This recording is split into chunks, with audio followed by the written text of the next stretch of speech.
La cromatografía fue ideada por Tissot en 1906 para separar varios pigmentos y fue redescubierta por Kuhn en 1931.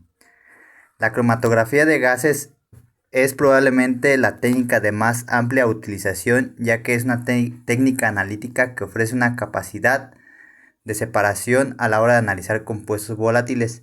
En la química analítica, los científicos la utilizan para separar y analizar compuestos que se pueden evaporar sin descomponerse. La instrumentación para la cromatografía de gases consta de 5 partes. En la imagen podemos apreciar la primera, que es la fuente de gas o gas acarreador. La segunda consiste en un sistema de inyección. La tercera consiste en un horno y las columnas cromatográficas. En la cuarta consiste por un sistema de detección. Y la quinta es un sistema de registro. El fundamento de la cromatografía de gases consiste en que la muestra se volatiliza y se inyecta en la cabeza de una columna cromatográfica. Después, la elusión se produce por el flujo de una fase móvil de un gas inerte, y a diferencia de la mayoría de los tipos de cromatografía, la fase móvil no interacciona con las moléculas del analito. Su única función es la de transportar el analito a través de la columna. Al final de la columna, los componentes de la mezcla salen separados hacia el detector según su tiempo de retención en lo que constituye el cromatograma. Y para finalizar, a partir del cromatograma se puede realizar la determinación cuantitativa y cualitativa de los componentes de la mezcla mediante la comparación con patrones. Componentes y su función en la cromatografía de gases. El primer componente es el gas acarreador. La función de este es transportar la muestra a través del sistema cromatográfico. Los diferentes tipos de gases que se pueden utilizar son el helio, el nitrógeno, el hidrógeno y el argón. El gas acarreador se elige en función del tipo de detector. El segundo elemento son los inyectores. Estos evaporizan la muestra a analizar y la incorporan a la corriente de gas que va dirigida a la columna. Y tenemos 4 tipos: los split, los empacados, los on-column programados y los split programados. En las imágenes podemos ver un ejemplo de cada uno de ellos. El tercer elemento es el horno, el cual permite la instalación de 2 cromatógrafos y 2 inyectores. Puede ser usado con nitrógeno líquido o con dióxido de carbono líquido. Su intervalo de operación es de -100 °C a 400 °C. Las columnas funcionan para separar los componentes de la mezcla. Sus componentes son un contenedor, que puede ser un tubo metálico o un tubo de vidrio, y un soporte para la fase estacionaria. Su clasificación es columnas empacadoras o rellenas, columnas capilares o columnas megaboro o semicapilares. El último elemento son los detectores, los cuales son dispositivos que pueden medir una propiedad física del gas acarreador, y tenemos diferentes tipos. El primero es el detector de conductividad, el cual nos permite analizar componentes orgánicos e inorgánicos. El segundo es detector de ionización de llama, el cual nos permite hacer un análisis de compuestos orgánicos. El tercero es un detector de captura electrónica de tipo concéntrico. El cuarto es un detector de nitrógeno-fósforo, el cual nos permite hacer análisis de compuestos organofosforados, amidas y aminas. El quinto es un detector fotométrico de llama, el cual nos permite analizar compuestos orgánicos que contienen fósforo y azufre. El sexto es un detector de fotoionización, el cual nos permite analizar compuestos orgánicos aromáticos. Y tenemos otros dos, que son el detector de captura de electrones, el cual nos permite analizar compuestos organoclorados. Y el último es el detector de conductividad electrolítica, el cual nos permite analizar compuestos halogenados. Aplicaciones en la biotecnología de la cromatografía de gases. En el área de química industrial se utiliza para la purificación de aromáticos, condensados, tensoactivos, propulsores, colorantes, alcoholes, cetonas, ésteres y gliceroles. En los derivados del petróleo es utilizado para la purificación de gas natural, gases permanentes, gas de refinería, gasolinas, y parafinas. Cromatografía de líquidos de alta eficacia o HPLC por sus siglas en inglés. Es un tipo de cromatografía en columna en el que, por acción de una bomba, se hace pasar una mezcla de compuestos o analitos en un sistema disolvente comúnmente conocido como fase móvil. La fase móvil pasa a través de una columna cromatográfica que contiene la fase estacionaria a un flujo especificado. La separación de los compuestos ocurre en la base a la interacción de estos con la fase móvil y la fase estacionaria. El fundamento de la cromatografía HPLC es una técnica de separación que involucra la inyección de un pequeño volumen de muestra en un tubo con partículas diminutas llamado la fase estacionaria, donde los componentes individuales de la muestra se mueven hacia el otro extremo del tubo con un líquido forzado a través de la columna con alta presión suministrada por una bomba. Esos componentes son separados uno del otro por la columna de empaque que incluye varias interacciones químicas y físicas entre sus moléculas y las partículas de empaque. Estos componentes separados son detectados al final del tubo por un dispositivo que atraviesa el flujo que mide su cantidad. Una salida de este detector es llamado cromatograma líquido. Instrumentación para cromatografía de líquidos de alta eficacia. Los instrumentos que se utilizan en este tipo de cromatografía se dividen en 5 partes. La primera es el sistema de suministro y almacenamiento de fase móvil. La segunda es el sistema de bombeo. El tercero es el sistema de inyección de muestra. El cuarto es la columna cromatográfica. Y el 5 es el detector o sistema de datos. Componentes y su función en la cromatografía HPLC. El primer componente es el sistema de suministro y almacenamiento de fase móvil. Este garantiza la disponibilidad de fase móvil al sistema en condiciones apropiadas de modo que se evite la contaminación y la degradación de la misma.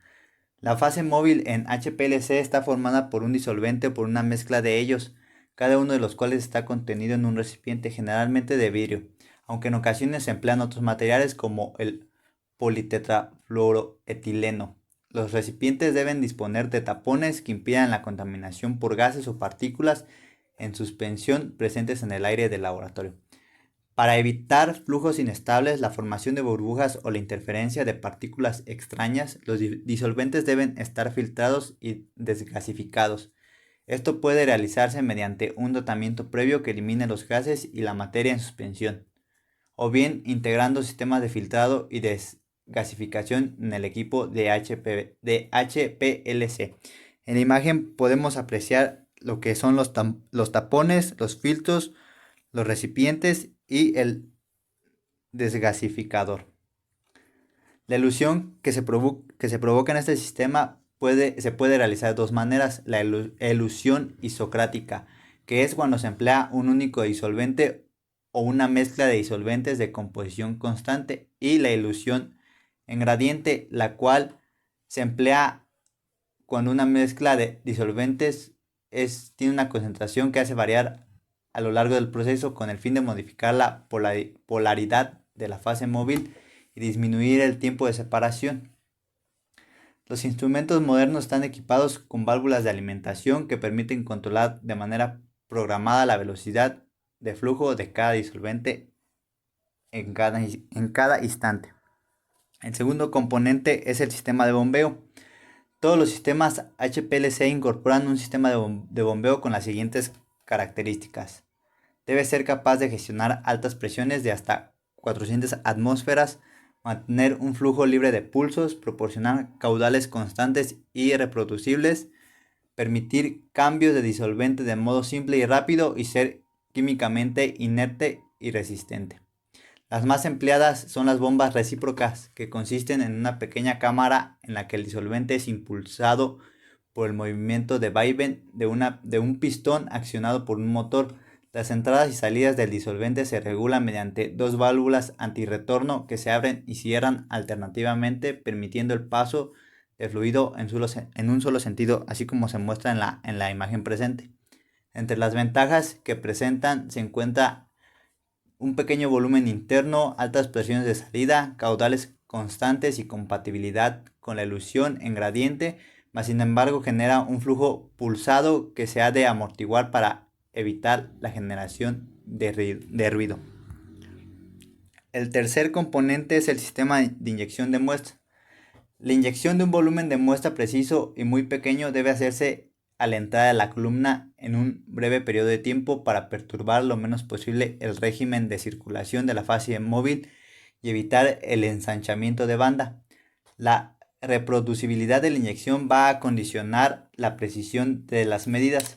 El sistema de inyección está formado por válvulas rotatorias de alta presión de varias vías manuales o automatizadas. Constan de un doble circuito, una de las cuales está concentrada al exterior y el otro al propio sistema, pudiendo intercambiarse de forma rápida y simple entre las dos posiciones. Con la válvula en la posición de llenado de la izquierda, la fase móvil pasa de la bomba a la columna, mientras que la muestra se inyecta en el otro circuito con forma de bucle. Cuando la válvula gira hacia la posición de inyección de la derecha, la fase móvil arrastra la muestra hacia la columna. El objetivo de utilizar este tipo de válvulas es de no interrumpir el flujo de fase móvil a través de la columna e introducir en el flujo de la misma un volumen de muestra que estará contenida en un tramo de tubería de volumen fijo, así como se muestra en la imagen.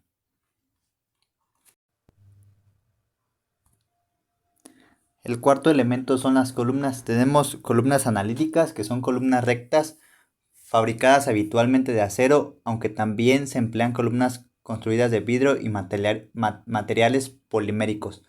La mayoría de ellas tienen una longitud de entre 5 y 30 centímetros y su diámetro interno varía entre 3 y 10 milímetros.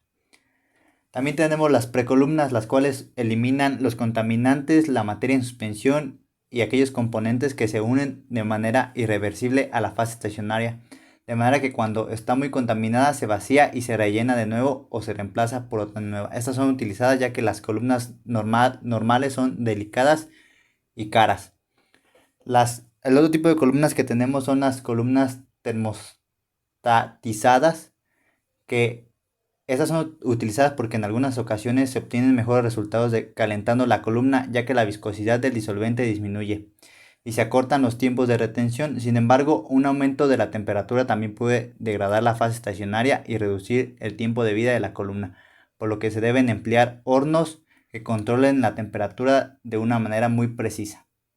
Tenemos los rellenos de columna, los cuales deben ser químicamente inertes, mecánicamente resistentes y poseer un tamaño de partícula bien definido. Habitualmente está formado por partículas esféricas microporosas de sílice muy puro que son permeables al disolvente y presentan una elevada área superficial. También se emplean rellenos de alumina, grafito poroso o materiales poliméricos.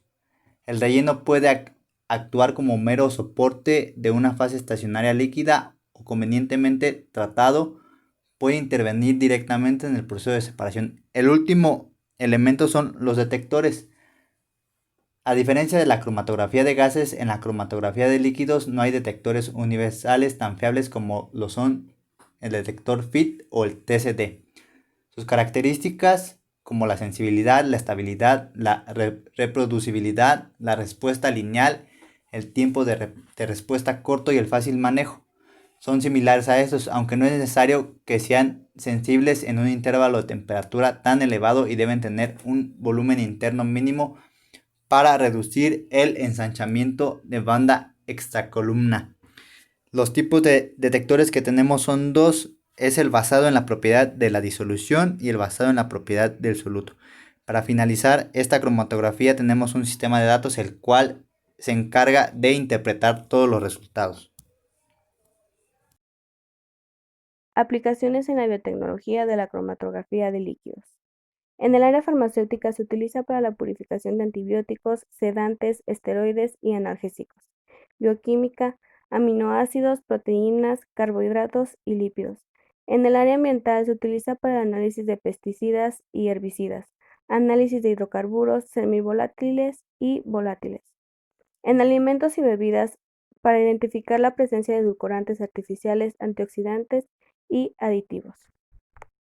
En el área agrícola ganadera se utiliza para el análisis de insecticidas, carbamatos y organofosfatos, fungicidas, benzimidazoles, herbicidas y reguladores del crecimiento.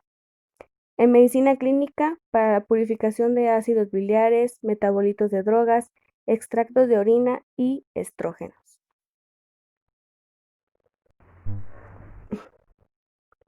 Interpretación de resultados de la cromatografía de gases y la cromatografía de líquidos. Análisis de picos. El pico es la porción del cromatograma que registra la respuesta del detector cuando un componente individual eluye de la columna. El pico puede ser definido por su área, altura y ancho a la mitad de la altura o altura y ancho en la línea de base. Volumen de residencia. El volumen de residencia, también conocido como volumen de demora en elusión a gradiente, es el volumen entre el punto en el que se encuentran los eluyentes y la entrada de la columna. Tiempo muerto. El tiempo muerto es el tiempo requerido para la elusión de un componente no retenido. Volumen muerto.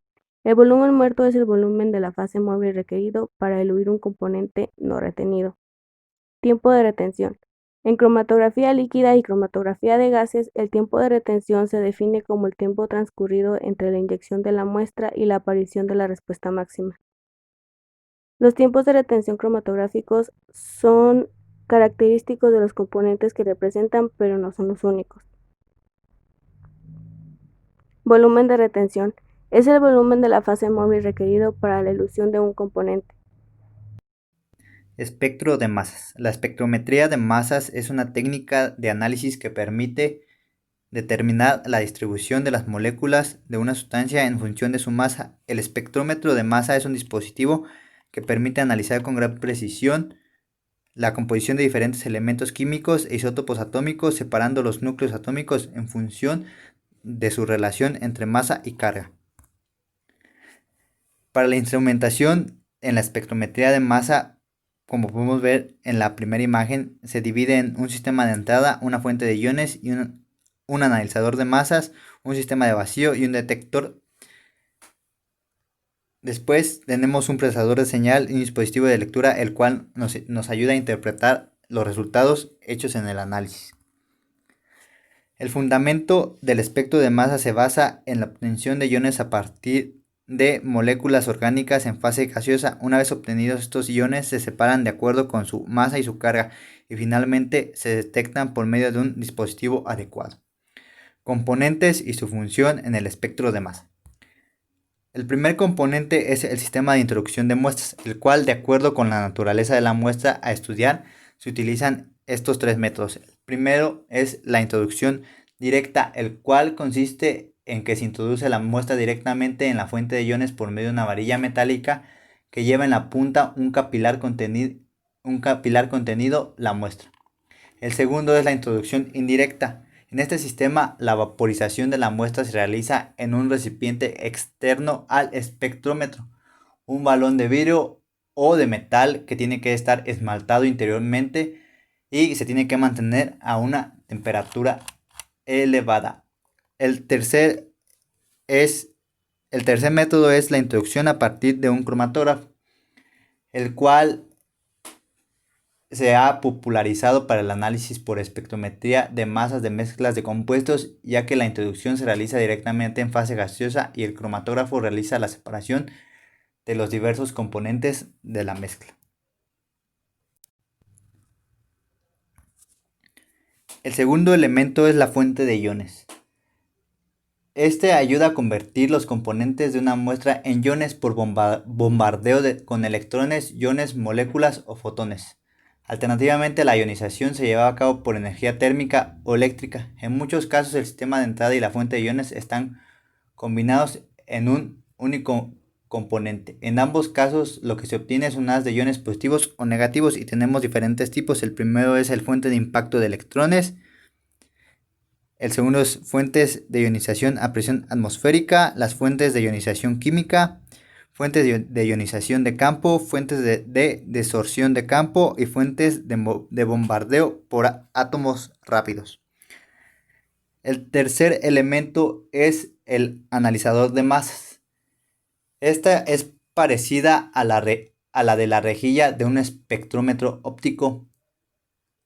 En este la dispersión está basada en las relaciones carga-masa de los iones del analito en vez de en la longitud de onda de los fotones. Existen diferentes tipos de espectrómetros de masa dependiendo de la naturaleza del analizador de masas. Y como analizadores de masas tenemos los siguientes: analizadores de sector magnético, filtros de masas de cuadrúpolo, analizador de trampa de iones, analizador de tiempo de vuelo y resonancia ciclotrónica por transformada de Fourier. Por último tenemos los detectores. Ya como habíamos mencionado, el detector nos ayuda a determinar cuánto ha salido del analito por el final de la columna. Y tenemos diferentes tipos de detectores, los cuales son el detector de copa de Faraday, multiplicador de electrones secundarios, detector Chandlertron, detector de conversión fotónica, detector Dali o de centelio, detectores multicanal. Aplicaciones en la biotecnología de espectro de masa. En el área acuícola se utiliza para el estudio de la biología de las microalgas y su respuesta a señales ambientales para comprender los mecanismos que desencadenan el desarrollo de blooms algales peligrosos. También la comprensión del metabolismo para tener aplicaciones biotecnológicas como es la producción de compuestos bioactivos y biocombustible, así como su uso en bioremediación. En los peces vertebrados se utiliza para ver la calidad de los peces, comprensión de los mecanismos involucrados en el desarrollo de malformaciones esqueléticas de la columna vertebral, efectos en la administración de probióticos en las dietas, con resultados interesantes a nivel de la inmunoestimulación. Con los animales invertebrados es una herramienta para comprender mejor los mecanismos de respuesta inmune, estudiar los efectos de antibióticos sobre los patrones de expresión de proteínas en la hemolinfa. En el área de microbiología es utilizada para estudiar y hacer seguimiento de proteínas presentes en los microorganismos dados a un fenotipo. Interpretación de resultados de la espectroscopía de masa. Se basa en un análisis cuantitativo. La gráfica de los datos, llamada cromatograma de masas, consiste en una serie de picos cromatográficos, apareciendo cada pico a un tiempo, que es característico de uno de los diversos componentes de la muestra, que da iones de valor o valores elegidos. Generalmente, las áreas bajo los picos son directamente proporcionales a las concentraciones del componente y, por tanto, sirven como parámetro analítico. En el segundo tipo de espectroscopía de masas cuantitativa de especies moleculares, las concentraciones del analito se obtienen directamente de las alturas de los picos espectrales de masas. Para mezclas simples es a veces posible encontrar para cada componente picos a un valor único.